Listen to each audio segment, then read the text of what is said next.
You must have been sitting there at half-time thinking this is a must-win second half now. Well, it felt that way because you want to take advantage of that situation, and the reality is when we were, a month ago, when we've been flying high with the top scorers in the Premier League, we were scoring goals. In that month since that, we've struggled to get goals for different reasons. Individuals are not getting the numbers that we want. That can affect confidence. So it's a challenge even against the man down to can we keep creating and who's going to pop up with a bit of magic or the finish to get us a goal. We got that. We could have scored more, but we didn't. But it's a nice feeling for us tonight. We must take it forward. I thought defensively we was fantastic.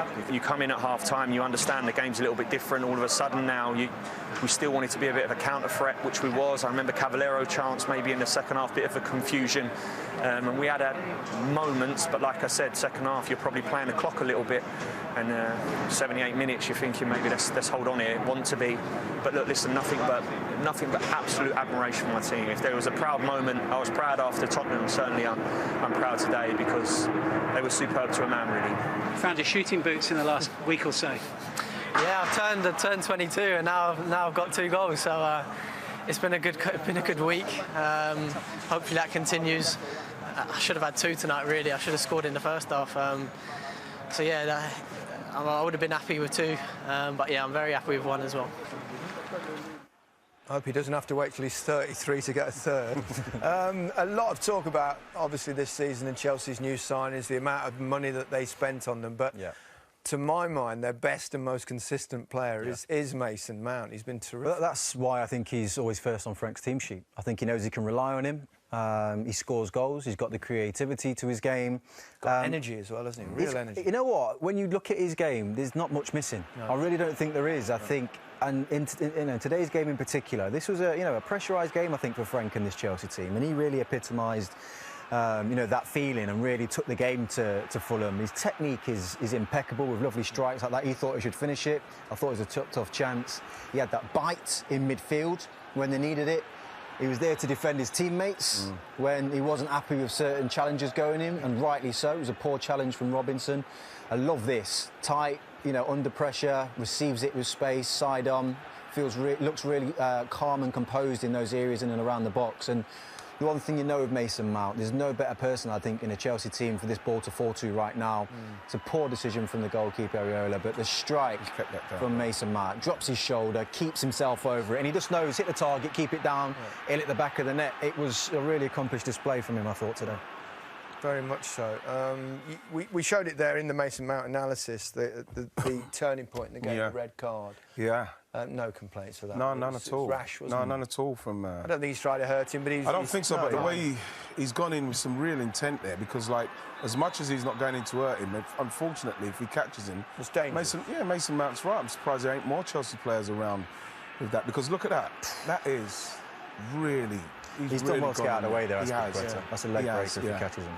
That's a bad one. So it was the right decision. It's one of the ones the referees gave himself a bit of time to think about it, but it was unfortunate for Scott Parker and Fulham at the time. Right at the end of the first half, and they were doing really well. And actually, they did pretty well in the second half. You can see an improvement in Fulham. Hope that they can stay in the Premier. Huge improvement. Huge improvement. Well, it was an important win, of course, for Chelsea after having a tough spell, but also having a bit of a tough spell is Timo Werner. Yes. And it would have been a perfect afternoon for them had he finished his chance, but alas...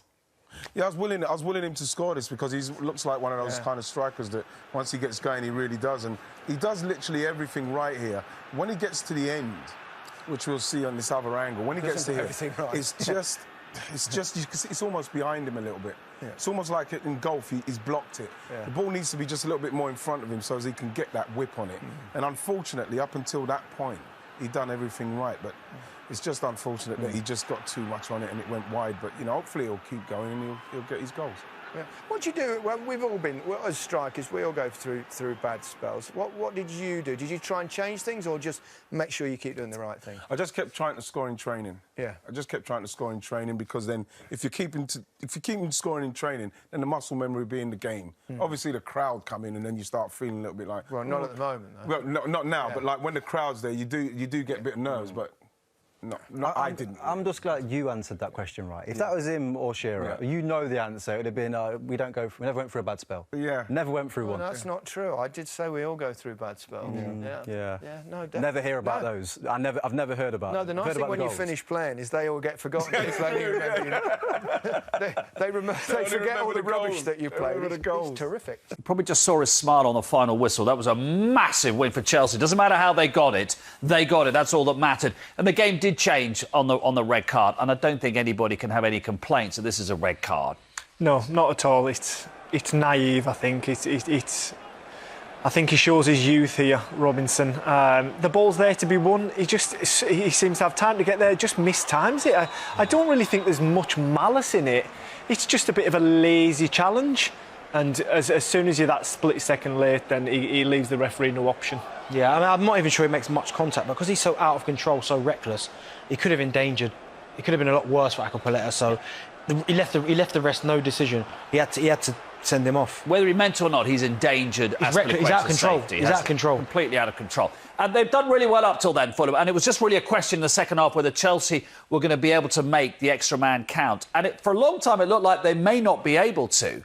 Pulisic and Werner and Ziyech not really hitting their straps. But Mason Mount has actually probably been their most consistent player this season in many ways, hasn't he? Yeah, and I'm sure when the incomings in sort of at the start of the season came in, he probably questioned himself and he questioned his position in the team. But he's been one of Chelsea's better players, and we've seen him hit the bar earlier and a good finish there into the bottom corner. And I mean, yeah, it wasn't pretty by Chelsea this afternoon, but it was much needed. And I think you can tell in Frank's interview at the end there, a little bit of pressure has lifted off not only him but the whole squad. I think Mason Mount, he trusts him. That's why he's played more than most. Because it doesn't matter what position, he'd always play him. And he's never quite let him down. He works hard. I think he presses really intelligently. And he's been getting goals as well. So I think he has been their best player for a little while. But good finish, that, isn't it? To keep down on it. Good technique. Fantastic finish. You've got to keep it down because most of the time you hit them over the bar. But that is a much-needed win for Frank because he needed that. What about Timo Werner, then? You know, I don't suppose either of you've ever been in a bad run of form in your lives. But Timo Werner, poor man, he scored against Morecambe in the FA Cup with respect. Hasn't scored in the league now for 10 games, 7th of November, Glenn. And you can see it, can't you? Yeah, he looks like a man who hasn't scored for that long. I think this is the chance here, the big chance towards the end. He gets away his pace. This is what we used to seeing him last year at Leipzig.